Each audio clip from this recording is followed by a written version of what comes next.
తీయదనం తెలుగు జాతి గొప్పతనం తెలుసుకున్న వాళ్ళకి తెలుగే ఒక మూలధనం. తల్లి తండ్రి నేర్పినట్టి మాతృభాషరా తెలుగు మరచిపోతే వాళ్ళని నువ్వు మరచినట్టురా, ఇది మరువబోకురా.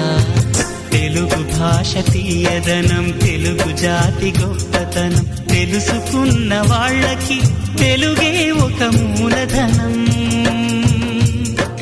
తల్లి తండ్రి నేర్పినట్టి మాతృభాషరా తెలుగు మరచిపోతే వాళ్ళని నువ్వు మరచినట్టురా, ఇది మరువబోకురా.